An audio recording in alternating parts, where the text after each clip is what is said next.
ವಿದ್ಯಾರ್ಥಿಗಳೇ, ಹಿಂದಿನ ತರಗತಿಯಲ್ಲಿ ನಾವು ಭಾರತೀಯ ಕಾವ್ಯಮೀಮಾಂಸೆಯ ಸ್ವರೂಪ ಹಾಗೂ ಪ್ರಮುಖ ಅಲಂಕಾರಿಕ ಕವಿ ಭಾಮಹ, ಭರತ ಮತ್ತು ಆನಂದವರ್ಧನ, ವಾಮನ, ಕುಂತಕ ಇವರ ಕುರಿತು ಒಂದು ಸರಳವಾದ ಪರಿಚಯವನ್ನು ಮಾಡಿಕೊಂಡು ಈಗ ಇಂದಿನ ತರಗತಿಯಲ್ಲಿ ನಾವು ಕಾವ್ಯದ ಆಕಾರ ಅಂದರೆ ಕಾವ್ಯ ರಚನೆಗೆ ಮುಖ್ಯವಾದಂತಹ ಒಂದು ಯಾವುದು ಪರಿಕರ ಅನ್ನೋದನ್ನು ಕುರಿತು ಚರ್ಚೆಯನ್ನು ಮಾಡ್ತಾ ಹೋಗೋಣ. ಈ ಅಧ್ಯಾಯದಲ್ಲಿ ನಾವು ಕಾವ್ಯ ಆಕಾರ, ಪ್ರತಿಭೆ ಮತ್ತು ಪರಿಕರಗಳು, ವ್ಯುತ್ಪತ್ತಿಗಳು, ಕಾವ್ಯ ಲಕ್ಷಣ, ಕಾವ್ಯ ಪ್ರಯೋಜನ, ಕವಿ ಮತ್ತು ಸಹೃದಯ ಇತ್ಯಾದಿ ವಿಚಾರಗಳನ್ನು ನಾವು ಇನ್ನು ಮುಂದೆ ಅಭ್ಯಾಸ ಮಾಡ್ತಾ ಹೋಗ್ತೀವಿ.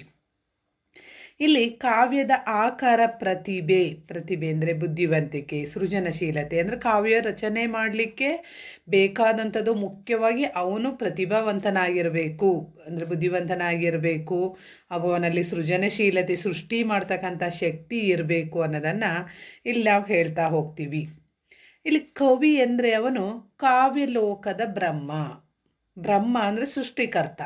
ಅವನು ಸೃಷ್ಟಿಕರ್ತ. ನಾವು ಹೇಳ್ತಿರ್ತೀವಿ ಬ್ರಹ್ಮ ನನ್ನ ಹಣೆಯಲ್ಲಿ ಏನು ಬರೆದಿದ್ದಾನೋ ಈ ರೀತಿ ಆ ಬ್ರಹ್ಮ ಸೃಷ್ಟಿ ಮಾಡ್ದಂಗೆ ಬದುಕು ನಮ್ಮೆಲ್ಲ ಅಂತ ಹೇಳ್ತಿರ್ತೀವಿ. ಹಾಗೆಯೇ ಇಡೀ ಈ ಲೋಕದ ಸೃಷ್ಟಿಕರ್ತ ಬ್ರಹ್ಮ ಆದರೆ ಈ ಕಾವ್ಯಲೋಕದ, ಸಾಹಿತ್ಯ ಲೋಕದ ಬ್ರಹ್ಮ ಕವಿ ಆಗಿದ್ದಾನೆ. ಅವ್ನಿಗೆ ಹೇಗೆ ಬೇಕು ಹಾಗೆ ಅದನ್ನು ಬದಲಾಯಿಸ್ಬೋದು. ನೀವು ಗಮನಿಸಿ, ಕತೆ, ನಾಟಕ, ಸಿನಿಮಾ ಇದರಲ್ಲೆಲ್ಲ ಕತೆ ಇವನ್ನ ಅವನಿಗೆ ಇಷ್ಟ ಬಂದಂಗೆ ಅವನು ಬದಲಾಯಿಸ್ಬೋದು.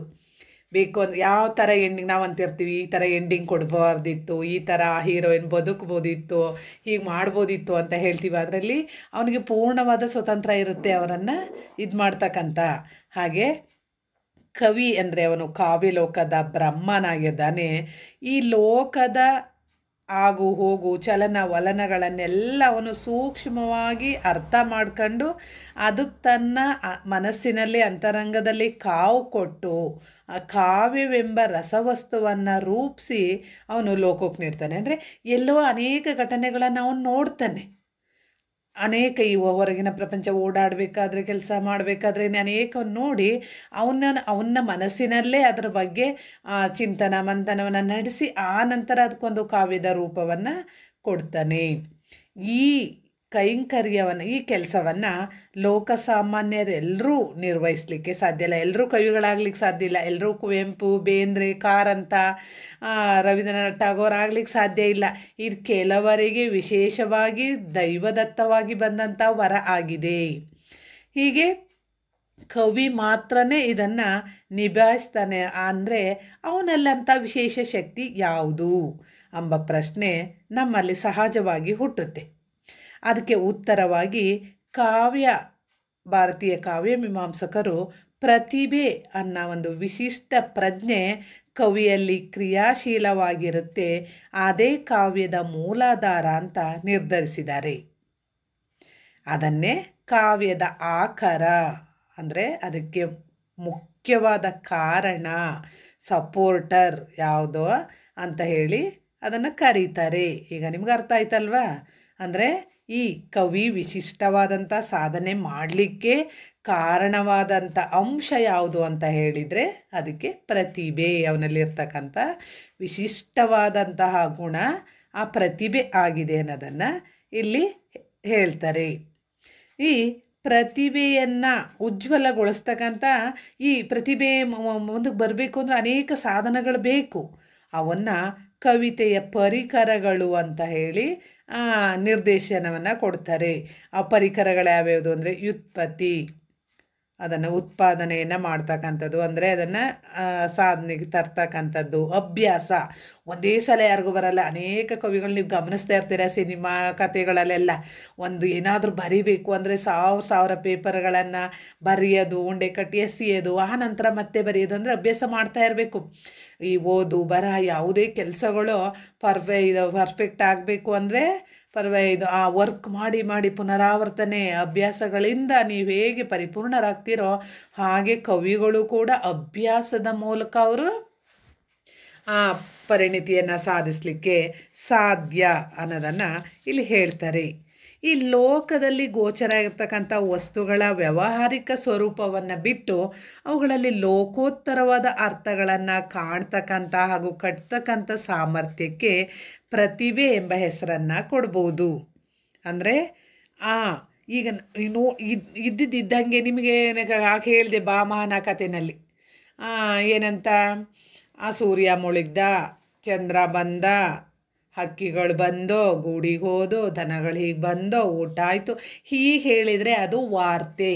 ನೀವು ಗಮನಿಸ್ತೀರ ವಾರ್ತೆಗಳಲ್ಲಿ ಹೀಗೆ ಇಷ್ಟು ಗಂಟೆಗೆ ಉದ್ಘಾಟನೆ ಮಾಡಲಾಯಿತು, ಹೀಗಿಂಥವ್ರು ಉದ್ಘಾಟಿಸಿದ್ರು, ಹೀಗಿದಾಯಿತು ಅಂತ ಹೇಳ್ತಾರೆ. ಅದು ವಿಶೇಷತೆ ಏನಲ್ಲ, ಲೋಕದಲ್ಲಿ ನಡೀತಕ್ಕಂಥದ್ದನ್ನು ಅಲ್ಲಿ ನಡೆದಿದ್ದನ್ನು ಇಲ್ಲಿ ವರದಿ ಮಾಡ್ತಾರೆ. ಆದರೆ ಅಂತಹ ವ್ಯಾವಹಾರಿಕ ಸ್ವರೂಪವನ್ನು ಬಿಟ್ಟು ಅಲ್ಲಿ ಉತ್ತಮವಾದಂತಹ ಅರ್ಥಗಳನ್ನು ಕಾಣ್ತಕ್ಕಂತಹ ಕಟ್ತಕ್ಕಂಥ ಸಾಮರ್ಥ್ಯಕ್ಕೆ ಪ್ರತಿಭೆ ಅಂತ ಅಂದರೆ ಅದನ್ನು ಮೀರಿದಂಥ ಇದನ್ನು. ಉದಾಹರಣೆ, ಈಗ ಸೂರ್ಯನು ಮೂಡಿದನು ಅಂತ ಹೇಳೋದಕ್ಕೂ ರವಿ ಮೂಡಿದನು, ಬಾನಳು ಸಣ್ಣಗೆ ತೋರಿದನು, ಏರಿದವನು ಚಿಕ್ಕವನಿರಬೇಕಲೆ ಎಂಬ ಮಾತನ್ನು ಸಾರಿದನು. ಅದು ನೋಡಿ, ಆ ಸೂರ್ಯ ಹುಟ್ಟೋದನ್ನೇ ಹೇಗೆ ಹೇಳ್ತಾರೆ. ನೇಸರ, ಆ ಮೋಡಣ ದಿಕ್ಕಿನಲ್ಲಿ ನೇಸರ ಮೂಡಿದು ಹೇಗಿತ್ತು ಅಂದರೆ ಮುತ್ತೈದೆಯ ಹಣೆಯ ತಿಲಕದಂತಿತ್ತು ಅಂತ ಒಬ್ಬ ಕವಿ ವರ್ಣಿಸ್ತಾನೆ. ಇಲ್ಲಿ ನೋಡಿ, ಆ ಸೂರ್ಯ ಹುಟ್ಟಿದ ಅಂತ ಹೇಳೋದಕ್ಕೂ ಹೀಗೆ ವಿಶಿಷ್ಟ ಅಂಶಗಳಿಂದ ಅದನ್ನು ವರ್ಣಿಸೋದಕ್ಕೂ ಹೇಳೋದಕ್ಕೂ ವ್ಯತ್ಯಾಸ ಇದೆ. ಹೀಗೆ ಕಟ್ತಕ್ಕಂಥ ಸಾಮರ್ಥ್ಯಕ್ಕೆ ಪ್ರತಿಭೆ ಅನ್ನೋ ಹೆಸರನ್ನು ಕೊಟ್ಟಿದ್ದಾರೆ. ಅದೊಂದು ಸೃಜನಶೀಲ ಗುಣ, ಅಂದರೆ ಸೃಷ್ಟಿ ಮಾಡ್ತಕ್ಕಂಥ ಗುಣ. ಅದು ದಿನನಿತ್ಯದಲ್ಲಿ ಚಿರಪರಿಚಿತವಾದಂತಹ ವ್ಯಾವಹಾರಿಕ ನೆಲೆಯಿಂದ ಬೇರೊಂದು ಚಿರಂತನ ಆಹ್ಲಾದಮಯವಾದಕ್ಕಂತಹ ನೆಲೆಗೆ ಏರ್ತಕ್ಕಂಥ ಗುಣ ಇದಾಗಿದೆ. ಇದರ ವಿಲಾಸನಾಗಲಿ ಮಹೋನ್ನತಿನಾಗಲಿ ನಮ್ಮ ಕವಿಗಳು ಅಲಂಕಾರಿಗರು ಯಾವಾಗಲೂ ಇದನ್ನು ಹಾಡಿ ಹೊಗಳುತ್ತಲೇ ಬರ್ತಾ ಇದ್ದಾರೆ. ಹೀಗೆ ಆ ಸರಸ್ವತಿಯ ಕೃಪೆಯಿಂದ ಅದು ಲಭಿಸುತ್ತೆ ಅಂತ ಹೇಳ್ತಾರೆ. ಅಂದರೆ ಕೆಲವರು ಲಕ್ಷ್ಮೀ ಪುತ್ರರು, ಸರಸ್ವತಿ ಪುತ್ರರು ಅಂತ ಎರಡು ವಿಭಾಗವನ್ನು ಮಾಡ್ಕೋತಾರೆ. ಇಲ್ಲಿ ಯಾರ ಹತ್ರ ತುಂಬ ಹಣ ಇರ್ತಾವ ಅವರು ಲಕ್ಷ್ಮೀ ಪುತ್ರರು ಅಂತ. ಯಾರು ಈ ವಿದ್ಯೆ, ಕಾವ್ಯ ಇರ್ಬೋದು, ಅನೇಕ ಕಲೆಗಳಲ್ಲಿ ಯಾವುದೇ ರೀತಿ ಕಲೆ ಆಗಿರ್ಬೋದು ಪಾರಂಗತರಾಗಿರ್ತಾರೋ ಅವರನ್ನು ಸರಸ್ವತಿ ಪುತ್ರರು ಅಂತೀವಿ. ಅದರಿಂದ ಆ ಸರಸ್ವತಿಯ ಒಂದು ವರದಿಂದ ಇಂತಹ ಕವಿತೆಗಳ ರಚನೆ ಮಾಡ್ತಕ್ಕಂಥ ಶಕ್ತಿ ಅವರಿಗೆ ಬರುತ್ತೆ. ಆ ಮಾಧುರ್ಯದ ಮತ್ತಿನಂಥ ತುಂಬಿದಂಥ ಪ್ರತಿಭೆ ಕಣ್ಣುಗಳು ಹೇಗಿರ್ತವೆ ಅಂದರೆ ಸ್ವರ್ಗ ಮತ್ತು ಮರ್ತ್ಯಗಳ ನಡುವೆ ಸುಳಿದಾಡಿ ಮುಸುಕಾಗಿ ತೋರ್ತಕ್ಕಂಥ ಸಂಗತಿಗಳಿಗೆ ಸ್ಫುಟವಾದ ನಾಮರೂಪಗಳನ್ನಿತ್ತು ಇವು ಬಣ್ಣಿಸ್ತವೆ. ಅಂದರೆ ನಾವು ನೋಡಿರ್ತೀವಿ ಒಂದೇ ವಿಷಯನ, ಕವಿಗಳು ನೋಡಿದಾಗ ಅದನ್ನು ವರ್ಣಿಸಿದಾಗ ನನಗೆ ಹಾಗೆ ಅನ್ನಿಸ್ಲಿಲ್ವಲ್ಲ, ಅಂದರೆ ಅಂಥ ಶಕ್ತಿ ನನ್ನಲ್ಲಿ ಇಲ್ಲ. ಅದೇ ಆ ಕವಿಗೆ ಅಂಥ ವಿಶೇಷ ಶಕ್ತಿ ಇದು, ಅದರಿಂದ ಅವನದನ್ನು ವರ್ಣಿಸ್ತಾ. ಈಗ ನೋಡಿ, ನಾವು ದಿನನಿತ್ಯ ಇಬ್ಬನಿ ಹನಿ ನಾವು ನೋಡ್ತೀವಿ, ನೀವು ನೋಡ್ತೀರ, ಪ್ರಪಂಚದ ಕೋಟ್ಯಾಂತರ ಜನ ನೋಡ್ತಾರೆ. ಆದರೆ ಅದು ಬೇಂದ್ರೆಗೆ ಮೂಡಲ ಮನೆಯ ಮುತ್ತಿನ ನೀರಿನ ಎರಕಾವ ಹೊಯ್ದ ನುಣ್ಣ ನೆರಕಾವ ಹೊಯ್ದ ಅಂತ ಅವ್ರ ಕಣ್ಣಗೆ ಅದು ವರ್ಣಿಸಿದ್ರು. ಅಂತಹ ವಿಶೇಷವಾದಂತಹ ಶಕ್ತಿ ಹಾಗೆ ಸ್ಫುಟವಾಗಿ ನಾವಿತ್ತು ವರ್ಣಿಸ್ತಕ್ಕದು. ಇಂಥ ಸಾಮರ್ಥ್ಯ ಕವಿ ಹೇಗೆ ಬಂತು, ಹೇಗೆ ಬರುತ್ತೆ ಎಂಬುದನ್ನು ನಾವು ಹೀಗೆ ಸರಿ ಅಂತ ಹೇಳಲಿಕ್ಕಾಗಲ್ಲ. ಅದೊಂದು ಅಗೋಚರ ಶಕ್ತಿ, ಕಣ್ಣಿಗೆ ಕಾಣದೇ ಇರ್ತಕ್ಕಂಥ ಶಕ್ತಿ, ಅದು ವರ್ಣಿಸ್ತಕ್ಕಂಥದ್ದವರು. ಹಾಗೆ ಇಲ್ಲಿ ಅದಕ್ಕೆ ಹೇಳ್ತಾರೆ ಅವರು, ಋಷಿಯಲ್ಲದವನು ಕವಿಯಾಗಲಾರ. ಅಂದರೆ ಕವಿ ಆಗಬೇಕು ಅಂದರೆ ಅಂತಹ ತಾಳ್ಮೆಯಿಂದ ಒಂದೇ ವಸ್ತುವಿನಲ್ಲಿ ತಲ್ಲೀನರಾಗಿ ಧ್ಯಾನಸ್ಥರಾಗಿ ಒಂದು ಸೃಷ್ಟಿ ಮಾಡ್ತಕ್ಕಂಥ ಶಕ್ತಿ ಅವರಿಗಿರಬೇಕು. ಅದರಿಂದ ಕವಿ ಆದವನಲ್ಲಿ ಈ ಋಷಿನಲ್ಲಿರ್ತಕ್ಕಂಥ ಎಲ್ಲ ಗುಣಗಳು ಇರಬೇಕು. ಅಂದರೆ ಇಲ್ಲಿ ಋಷಿಯ ಸಮಾಧಿ ಸ್ಥಿತಿಯನ್ನಾಗಲಿ, ಅವನ ಶುಚಿಶೀಲತೆಯನ್ನಾಗಲಿ, ಅವನ ನರನಾಡಿಗಳಲ್ಲಿ ಸೇರಿ ಹೋಗಿರ್ತಕ್ಕಂಥ ಜನ್ಮಾಂತರ ಸಂಸ್ಕಾರವನ್ನಾಗಲಿ ಯಾರು ತಾನೇ ಇಲ್ಲಿ ಬಣ್ಣಿಸಬಲ್ಲರು. ಅಂದರೆ ಅಂದರೆ ಋಷಿ ಆದವನು ಈ ಕವಿ ಆಗ್ತಾನೆ, ಕವಿ ಆದವನು ಋಷಿಯಾಗಂಥ ಗುಣಗಳನ್ನು ಹೊಂದಿರ್ತಾನೆ ಅನ್ನೋದನ್ನು ಇಲ್ಲಿ ಹೇಳ್ತಾ ಹೋಗ್ತಾರೆ. ಇದು ಪ್ರತಿಭೆ ಅನ್ನೋದೊಂದು ಮಾನವನ ಅಂದರೆ ಬುದ್ಧಿಶಕ್ತಿಯ ಹಲವು ವ್ಯಾಪಾರಗಳಲ್ಲಿ ಪ್ರತಿಭೆ ಕೂಡ ಒಂದಾಗಿದೆ. ಅದರಲ್ಲಿ ವಿಲಕ್ಷಣ ರಹಸ್ಯತಮವಾದದ್ದು ಯಾವುದು ಕೂಡ ಯಾರಿಗೂ ಏನು ಗೊತ್ತಿಲ್ಲದೆ ಇರ್ತಕ್ಕಂಥ ಯಾವುದೂ ಇಲ್ಲ. ಚಿದಂಬರ ರಹಸ್ಯ ಅನ್ನೋದು ಏನು ಇಲ್ಲಿ ಇಲ್ಲ. ದೈವಾಂಶ ಸಂಭೂತ ಆದದ್ದು ಕೂಡ ಏನಿಲ್ಲ ಅಂತ ಕೆಲವರು ವಾದಿಸ್ಬೋದಾದರೂ ಕೂಡ ಅದು ಉಂಟು ಮಾಡ್ತಕ್ಕಂಥ, ಆದರೆ ಕವಿಗಳ ಮಾತು, ಅವರ ಕವಿತೆಗಳು ಇವುಗಳನ್ನು ನೋಡಿದಾಗ ವಿವರಿಸಲಾಗದಂತಹ ಆ ಪೌರುಷೇಯ ಗುಣ ಅದರಲ್ಲಿ ಅಡಕವಾಗಿದೆ ಅನ್ನೋದು ನಮಗೆ ಭಾಸವಾಗುತ್ತೆ. ಅದು ವಿಶಿಷ್ಟ ಸಂವೇದನ ಭರಿತವಾದಂತಹ ಮನಸ್ಸಿನ ಮಹೋನ್ನತ ಸಾಮರ್ಥ್ಯ ಅನ್ನೋದನ್ನು ಒಪ್ಪದೇ ಇರಲಿಕ್ಕೆ ಸಾಧ್ಯ ಇಲ್ಲ. ಅದರಿಂದ ಪ್ರತಿಭೆ ಎಂಬುದು ಬ್ರಹ್ಮನ ಸೃಷ್ಟಿ ಸಾಮರ್ಥ್ಯಕ್ಕೆ ಸರಿಯಾದುದು. ಬ್ರಹ್ಮ ಹೇಗೆ ಈ ಪ್ರಪಂಚ ನಮ್ಮನ್ನು, ನಮ್ಮ ಆಕಾರವಿದು ಇದನ್ನೆಲ್ಲವನ್ನು ಸೃಷ್ಟಿಸಿ ಕಳಿಸಿದ್ನೋ ಅಂತಹ ಒಂದು ಸಾಮರ್ಥ್ಯ ಕವಿ ಸಾಮರ್ಥ್ಯನೂ ಕೂಡ. ಕವಿಯಲ್ಲಿ ಪಾತ್ರಧಾರಿಗಳು ಸೃಷ್ಟಿ ಮಾಡ್ತಾನೆ, ಆ ಪಾತ್ರಧಾರಿಗಳಲ್ಲೇ ವಿಭಿನ್ನ ಪಾತ್ರಧಾರಿಗಳು ಸನ್ನಿವೇಶಗಳನ್ನು ಸೃಷ್ಟಿ ಮಾಡಿ ಅಲ್ಲಿ ಇದು ಮಾಡ್ತಾನೆ. ಹಾಗೆಯೇ ಬ್ರಹ್ಮ ಮತ್ತು ಕವಿ ಇಬ್ಬರೂ ಕೂಡ ಇಲ್ಲಿ ಸಮಾನರಾದವರು. ಬ್ರಹ್ಮ ಸೃಷ್ಟಿಯನ್ನು ತನಗೆ ಬೇಕಾದಂತೆ ಬೇರೆ ಇನ್ನೊಂದೇ ಆಗಂತೆ ತೋರ್ಪಡಿಸ್ತಕ್ಕಂಥ ಸಾಮರ್ಥ್ಯ ಅದಕ್ಕಿದೆ ಅಂತ ಹೇಳಿ ನಮ್ಮ ಅಲಂಕಾರಿಕರು ಘಂಟಾಘೋಷವಾಗಿ ಇಲ್ಲಿ ಬ್ರಹ್ಮ ಮತ್ತು ಕವಿಯನ್ನು ಒಂದೇ ಒಂದು ಸಮಾನವಾಗಿ ವೇದಿಕೆಯಲ್ಲಿ ನಿಲ್ಲಿಸ್ತಾರೆ. ಈ ಪ್ರತಿಭೆಯನ್ನು ನಮ್ಮವರು ಇದನ್ನೇ ಶಕ್ತಿ ಅಂತ ಕರೀತಾರೆ. ಶಕ್ತಿ, ಪ್ರತಿಭಾನ ಎಂಬ ಹೆಸರುಗಳಿಂದ ಕೂಡ ಇದನ್ನು ಹೇಳ್ತಾರೆ. ಈ ಪ್ರತಿಭೆಯನ್ನು ಕುರಿತಂತೆ ರಾಜಶೇಖರ ವಿಶೇಷವಾದ ವಿವರಗಳನ್ನು ನೀಡ್ತಾನೆ. ರಾಜಶೇಖರ ಅಂದರೆ ನಿಮಗೆ ಗೊತ್ತಿರ್ಬೋದು, ಕಾವ್ಯ ಮೀಮಾಂಸೆ ಎಂಬ ಪದವನ್ನು ಮೊಟ್ಟ ಮೊದಲಿಗೆ ಹುಟ್ಟು ಹಾಕಿದವನು. ಹಾಗೂ ಈ ಕಾವ್ಯ ಮೀಮಾಂಸೆ ಹೇಗೆ ಬಂತು ಅಂದರೆ ಶಿವನಿಂದ ಬ್ರಹ್ಮ ಹಾಗೂ ಅವನ ಜೊತೆ ಇದ್ದಂಥ ಶಿಷ್ಯರು ಆ ಬ್ರಹ್ಮನ ಕಾವ್ಯ ಪುರುಷ ಎಂಬ, ಆನಂತರ ಭರತ ಮತ್ತು ಮುಂತಾದವ್ರ ಮೂಲಕ ಈ ಕಾವ್ಯ ಮೀಮಾಂಸೆ ಬಂತು ಅನ್ನೋದನ್ನು ಹೇಳಿದಂತಹ ರಾಜಶೇಖರ ಇಲ್ಲಿ ಇದ್ರ ಬಗ್ಗೆ ವಿವರವನ್ನು ಹೇಳ್ತಾನೆ. ಹಾಗೂ ಕುಂತಕ, ಆನಂದವರ್ಧನ, ಅಭಿನವ ಗುಪ್ತ ಮುಂತಾದವರೆಲ್ಲರೂ ಕೂಡ ಪ್ರತಿಭೆ ಎಂಬ ತತ್ವವನ್ನು ತಾವು ನಿರೂಪಿಸಿರ್ತಕ್ಕಂಥ ಪ್ರಸ್ಥಾನಗಳಿಗೆ ಪೋಷಕವಾಗುವಂತೆ ಇದನ್ನು ವಿಮರ್ಶಿಸ್ತಾ ಹೋಗ್ತಾರೆ. ಅಂದರೆ ಇಲ್ಲಿ ಪ್ರತಿಭೆ ಅಂದರೆ ವಿನೂತನ ಭಾವಗಳನ್ನು, ಅಂದರೆ ಹೊಸ ಹೊಸ ಭಾವಗಳನ್ನು ಸತತವಾಗಿ ಕಾಣ್ತಕ್ಕಂಥ, ಕಾಣಿಸುವ ಇಲ್ಲ ಕಟ್ಟತಕ್ಕಂಥ ಪ್ರಜ್ಞೆ ಪ್ರತಿಭೆ. ಅಂದರೆ ಅಂದರೆ ಒಂದೇ ರೀತಿ ಹಳೆಯ ಭಾವನೆ ಇವನ್ನಲ್ಲ, ಹೊಸ ಹೊಸ ಭಾವನೆಗಳನ್ನು ಮತ್ತು ಇಲ್ಲಿ ಸತತವಾಗಿ ಒಂದೇ ಸಮ ಕಾಣಿಸೋ ಹಾಗೆ ಕಟ್ತಕ್ಕಂತಹ ಪ್ರಜ್ಞೆ ಇದೆಲ್ಲ ಅದನ್ನು ಪ್ರತಿಭೆ. ಮತ್ತು ಭಟ್ಟತೌತ ಕೂಡ ಹೇಳ್ತಾನೆ, ನಾನ್ ಋಷಿ ಕವಿ ರಿತ್ಯುತ್ತಮ್ ಋಷಿ ಶ್ವೀಲ ಕಿಲ ದರ್ಶನ. ಅಂದರೆ ಋಷಿ ಅಲ್ಲದವನು ಕವಿಯಲ್ಲ. ಈಗ ನಾನು ನಿಮಗೆ ಹೇಳಿದೆ, ಋಷಿ ಮತ್ತು ಕವಿ ಆಗಬೇಕು ಅಂದರೆ ಋಷಿಯ ಅನೇಕ ಉತ್ತಮ ಗುಣಗಳು ಈ ಕವಿಯಲ್ಲಿ ಇರಬೇಕು ಅನ್ನೋದನ್ನು ಭಟ್ಟತೌತ ಕೂಡ, ಋಷಿ ಅಲ್ಲದೆ ಇದ್ದವನು ಕವಿ ಆಗೋಕ್ಕೆ ಸಾಧ್ಯವಿಲ್ಲ ಅಂತ ದರ್ಶನವುಳ್ಳವನೇ ಋಷಿ ಅಂತೇಳಿ ಭಟ್ಟತೌತ ಹೇಳ್ತಾನೆ. ನಾವೀಗ ಭಟ್ಟತೌತನ ಇನ್ನೊಂದು ಇದನ್ನು ಇಲ್ಲಿ ನಾವು ಹೇಳ್ತಾ ನೋಡೋಣ ಇಲ್ಲಿ. ಹಾಗೆಯೇ ಪ್ರಜ್ಞ ನವೋಲ್ಲೇಖ ಶಾಲಿನಿ ಪ್ರತಿಭಾಮತ. ಇಲ್ಲಿ ಮಕ್ಕಳಿಗೆ ಗಮನಿಸಿ ನೀವು, ಪ್ರಜ್ಞ ನವೋಲ್ಲೇಖ ಶಾಲಿನಿ ಪ್ರತಿಭಾಮತ ಅಂದರೆ ಹೊಸದನ್ನು, ನವೋಲ್ಲೇಖ ಅಂದರೆ ಹೊಸದು, ನವ ಅಂದರೆ ಹೊಸದನ್ನು ಹೊಳೆಯೂಸುವಂತೆ ಮಾಡ್ತಕ್ಕಂಥ ಪ್ರಜ್ಞೆಯೇ ಪ್ರತಿಭೆ. ಇದನ್ನು ಹೇಳಿರೋದು ಭಟ್ಟತೌತ. ನವೋಲ್ಲೇಖ ಶಾಲಿನಿ ಪ್ರತಿಭಾಮತ ಅಂದರೆ ಹೊಸದನ್ನು ಹೊಳೆಯಿಸುವಂತೆ ಮಾಡುವ ಪ್ರಜ್ಞೆಯೇ ಪ್ರತಿಭೆ. ಅಂದರೆ ಹೊಸದನ್ನು ಕಟ್ಟುವಂತೆ ಅಥವಾ ಉಲ್ಲೇಖಿಸುವಂತೆ ಮಾಡ್ತಕ್ಕಂಥ ಪ್ರಜ್ಞೆಯೇ ಪ್ರತಿಭೆ ಅನ್ನೋದು ಇದರ ಅರ್ಥ. ಇದೇ ಅರ್ಥ ಬರ್ತಕ್ಕಂಥ ಇನ್ನೊಂದು ವ್ಯಾಖ್ಯೆಯನ್ನು ಕ್ಷೇಮೇಂದ್ರ ಹೇಳ್ತಾನೆ, ಪ್ರಜ್ಞ ನವೋನ್ಮೇಷ ಶಾಲಿನಿ ಪ್ರತಿಭಾಮತ. ಅಂದರೆ ಇದರ ಅರ್ಥ ಕೂಡ ಹೊಸದನ್ನು ಉತ್ಪತ್ತಿಗೆ ಕಾರಣವಾದಂಥದ್ದನ್ನು ಇದು ಪ್ರತಿಭೆ ಅಂತ ಈ ಕ್ಷೇಮೇಂದ್ರ ಕೂಡ ಹೇಳ್ತಾರೆ.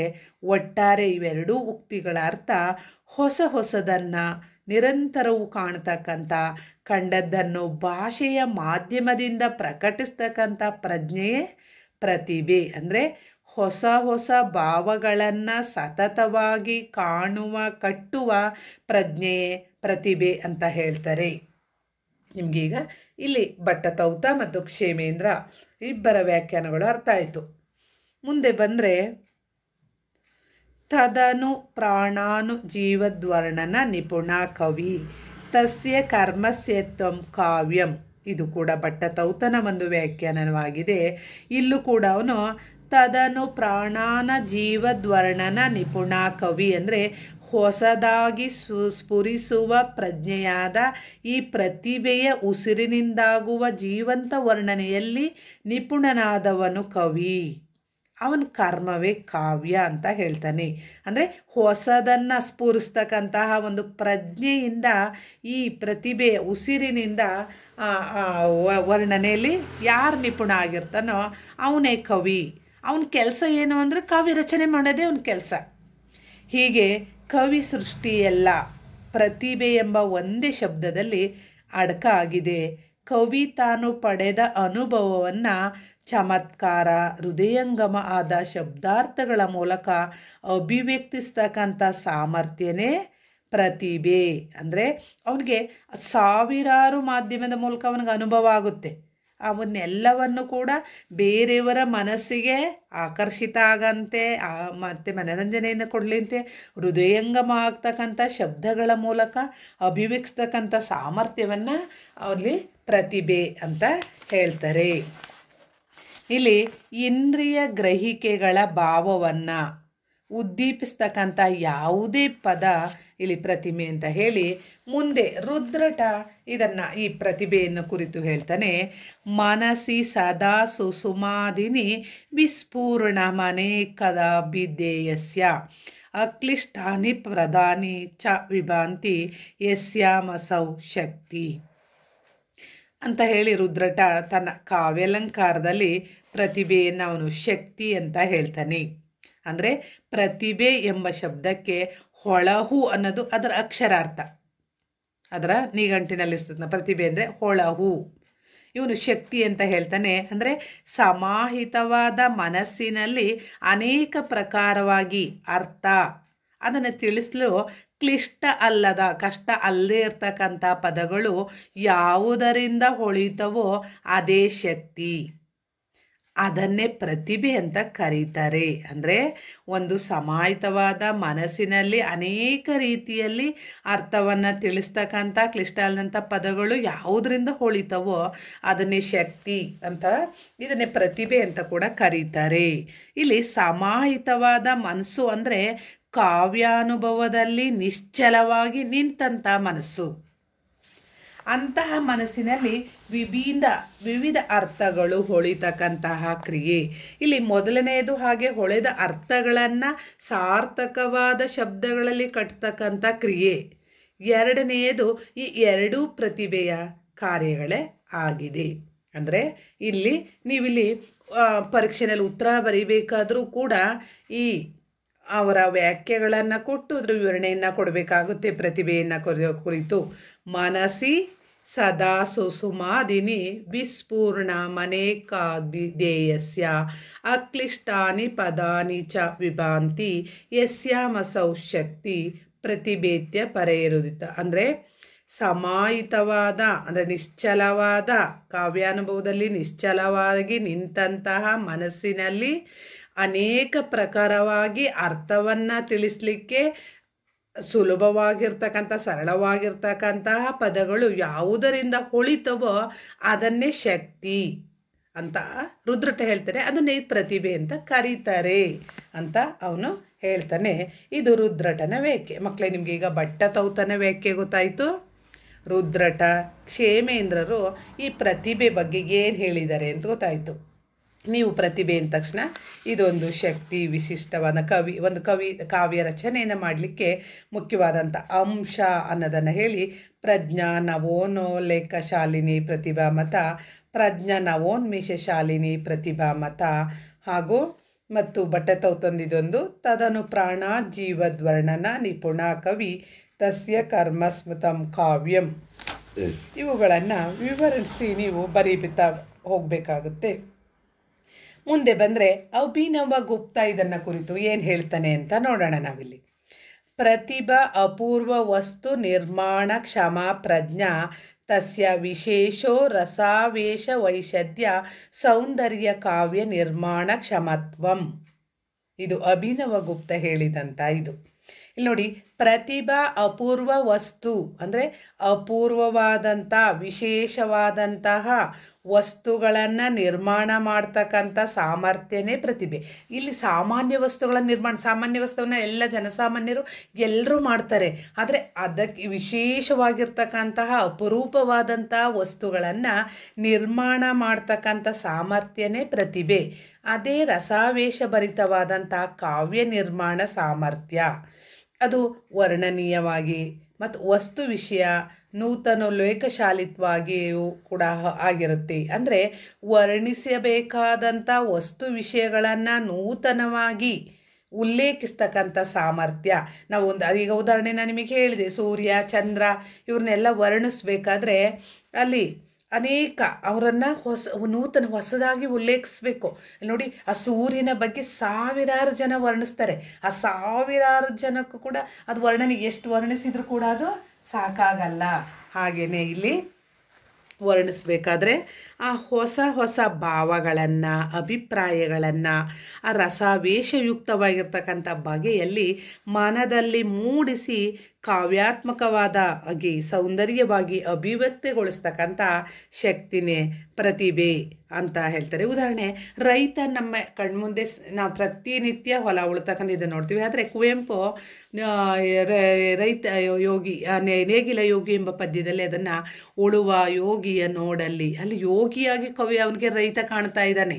ಹಾಗೆ ಹೊಲದಲ್ಲಿ ಹೇಗೆ ಅದನ್ನು ಹೇಳ್ತಾರೆ, ಭೂಮಿ ತಾಯಿನ ಹೇಗಲ್ಲಿ ಇದು ಮಾಡ್ತಾರೆ ಅನ್ನೋದನ್ನು ವರ್ಣಿಸ್ತಾರೆ. ಹಾಗೆಯೇ ಈ ಉದಾಹರಣೆ ಕುವೆಂಪುರವರ ಭಾರತ ಜನನೀಯ ತನುಜಾತೆ ಜಯ ಹೇ ಕರ್ನಾಟಕ ಮಾತೆ, ಭಾರತಾಂಬೆಯ ಹಿರಿಯ ಮಗಳಾದ ಕರ್ನಾಟಕ ಹೇಗೆ ಇದಾಗುತ್ತೆ, ಅಲ್ಲಿ ಏನೇನಿದೆ ಅನ್ನೋದನ್ನು ನಿಮ್ಮ ನಾಡಗೀತೆಯಲ್ಲಿ ನೀವು ಗಮನಿಸ್ತೀರ. ಆ ರೀತಿ ನೂರಾರು ಕವಿತೆ, ಕವನ, ಕಥೆಗಳನ್ನು ನೀವು ಗಮನಿಸಿ ಅಲ್ಲಿ ವಿಶೇಷವಾಗಿ ಇದನ್ನು ಹೊಸದಾಗಿ ಅದನ್ನು ನೂತನವಾಗಿ ಉಲ್ಲೇಖಿಸ್ತಕ್ಕಂಥ ಸಾಮರ್ಥ್ಯ ಹಾಗೂ ಹೊಸ ಹೊಸ ಭಾವಗಳನ್ನು, ಅಭಿಪ್ರಾಯಗಳನ್ನು ರಸಾವೇಶಯುಕ್ತ ಇರ್ತಕ್ಕಂಥ ಬಗೆಯಲ್ಲಿ ಮನದೊಳಗೆ ಮೂಡಿಸಿ ಅದನ್ನು ಕಾವ್ಯಾತ್ಮಭೂತವಾದ ಸೌಂದರ್ಯವಾಗಿ ಅಭಿವ್ಯಕ್ತಗೊಳಿಸಿರೋದನ್ನು ನಾವು ಕಾಣ್ತೀವಿ. ಅಂದರೆ ಪ್ರತಿಭೆ ನಿಜವಾಗಿ ಒಂದು ರೀತಿಯ ದೃಷ್ಟಿ, ಅದು ಬುದ್ಧಿಯ ಕಣ್ಣಲ್ಲ, ಹೃದಯದ ಕಣ್ಣು. ನೋಡಿ, ಬುದ್ಧಿವಂತರೆಲ್ಲರೂ ಕಾವ್ಯ ರಚನೆ ಮಾಡಲಿಕ್ಕಾಗಲ್ಲ. ಆದರೆ ಹೃದಯವಂತರು ಅದನ್ನು ಅವರು ತಾವು ಆಸ್ವಾದಿಸಿ ತಮ್ಮದನ್ನಾಗಿ ಮಾಡ್ಕೊಂಡು ಅದನ್ನು ಹೀಗೆ ಬರೀತಾರೆ. ಕವಿಯ ಈ ಒಳಗಣ್ಣು ತೆರೆದಾಗ ವಿಶ್ವದ ಹೃದಯವೇ ಅವನಿಗೆ ತೆರೆಯುತ್ತೆ ಅಂತ ಅಭಿನವಗುಪ್ತ ಹೇಳ್ತಾನೆ. ಪ್ರತಿಭೆ ನಿಜವಾಗಿ ಒಂದು ರೀತಿಯ ದೃಷ್ಟಿ, ಅದು ಬುದ್ಧಿಯ ಕಣ್ಣಲ್ಲ, ಹೃದಯದ ಕಣ್ಣು. ಕವಿ ಅವನ ಒಳಗಣ್ಣನ್ನು ತೆರೆಯೋದ್ರ ಮೂಲಕ ವಿಶ್ವದ ಹೃದಯವೇ ಅವನಿಗೆ ತೆರೆಯುತ್ತೆ ಅನ್ನೋದನ್ನು ಅಭಿನವಗುಪ್ತ ಇಲ್ಲಿ ಹೇಳ್ತಾನೆ. ಅಂದರೆ ಈ ಕವಿ ಪ್ರತಿಭೆ ಹೇಗೆ ಅಂದರೆ ಈ ಜೇಡರ ಹುಳುವಿನಂತೆ. ಜೇಡರ ಹುಳು ಹೇಗೆ ತನ್ನ ಹೊಟ್ಟೆಯಿಂದಲೇ ಎಳೆಗಳನ್ನು ತೆಗೆದು ಮನೋಹರವಾದ ಬಲೆಗಳನ್ನು ನೇಯುತ್ತೆ ನೋಡಿ, ಆಕೃತಿಗಳನ್ನು ಹಾಗೆಯೇ ನಿರ್ಮಿಸಿದ್ರು ಕೂಡ ಆ ಎಳೆಗಳ ಮೂಲ ಸಾಮಗ್ರಿ ಇಲ್ಲಿ ಕವಿ ಅವನು ರಚನೆ ಮಾಡ್ತಕ್ಕಂತಹ ಆ ಸಾಹಿತ್ಯಕ್ಕೆ ಆ ಮೂಲ ಸಾಮಗ್ರಿಯನ್ನು ಅವನು ಈ ಪ್ರಪಂಚದಿಂದಲೇ ತಗೊಂಡಿರ್ತಾನೆ. ಅದಕ್ಕೆ ಒದಗಿರುತ್ತೆ ಅನೇಕ ಈ ಸಿನಿಮಾ ನೀವು ಪ್ರತಿ ವಾರ ಸಿನಿಮಾಗಳು ಬಿಡುಗಡೆ ಆಗುತ್ತೆ. ಅಂದರೆ ಪ್ರತಿ ಒಂದು ಸಿನಿಮಾದ ಕತೆ ಕೂಡ ವಿಭಿನ್ನವಾಗಿರುತ್ತೆ. ಅಂದರೆ ಕವಿಯಲ್ಲಿ ವಿಭಿನ್ನವಾಗಿ ಯೋಚನೆ ಮಾಡಿ ಆ ಸಮಾಜದಲ್ಲಿ ನಡೀತಕ್ಕಂಥದ್ದೇ ಅದು. ಒಂದು ಹೆಣ್ಣಿನ ಕತೆ ಇರ್ಬೋದು, ಅವಳು ಹೆಣ್ಣಿನ ನೋವು ಇರ್ಬೋದು, ಇನ್ನೊಬ್ಬ ಪುರುಷ, ಹೀಗೆ ಅಂಥ ಕಥೆಗಳನ್ನು ನೋಡಿರ್ತೇವೆ. ಅವೆಲ್ಲ ಕೂಡ ಈ ಲೋಕದಿಂದಲೇ ಅವರಿಗೆ ಸಿಕ್ಕಿರ್ತವೆ. ಹೀಗೆ ನಾವು ಇಲ್ಲಿ ಇವತ್ತು ಪ್ರತಿಭೆಯ ಕುರಿತು ಭಟ್ಟತೌತ, ಅಭಿನವಗುಪ್ತ, ರುದ್ರಟ ಇವರ ಒಂದು ವ್ಯಾಖ್ಯಾನ ಹಾಗೂ ಕಾವ್ಯ ಸೃಷ್ಟಿಯಲ್ಲಿ ಪ್ರತಿಭೆಯ ಪಾತ್ರವನ್ನು ಪರಿಚಯ ಮಾಡ್ಕೊಂಡಿದ್ದೇವೆ. ಮುಂದುವರಿದಂತೆ ನಾವು ಈ ಪ್ರತಿಭೆಯ ಕುರಿತು ಇನ್ನೂ ಅನೇಕರು ಅನೇಕ ವ್ಯಾಖ್ಯಾನಗಳು ನೀಡಿದ್ದಾರೆ. ಅವನ್ನು ಕುರಿತು ಮುಂದಿನ ತರಗತಿಯಲ್ಲಿ ಚರ್ಚೆ ಮಾಡೋಣ. ನೀವು ಇದೆಲ್ಲವನ್ನು ಕುರಿತು ಮುಖ್ಯ ಅಂಶಗಳನ್ನು ಟಿಪ್ಪಣಿ ಮಾಡಿಕೊಂಡು ಅದನ್ನು ವಾಟ್ಸಪ್ ಮೂಲಕ ಕಳಿಸುವ ಕೆಲಸವನ್ನು ಮಾಡಬೇಕಾಗುತ್ತೆ. ಧನ್ಯವಾದ.